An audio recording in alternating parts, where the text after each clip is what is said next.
இரும்பினால் செய்யப்பட்ட கப்பல் எப்படி மிதக்கிறது என்ற ஐயம் எல்லாருக்கும் வரும். அதை பற்றி இப்பொழுது பார்ப்போம்.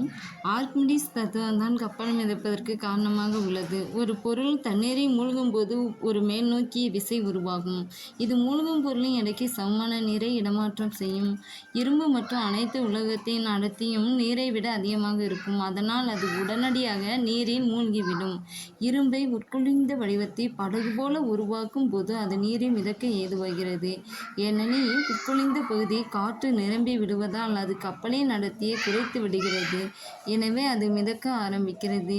இதே நுட்பத்தின் அடிப்படையில் உட்குழிந்த வடிவுடன் எவ்வளவு பெரிய கப்பல் செய்தாலும் நீரில் மிதக்கும்.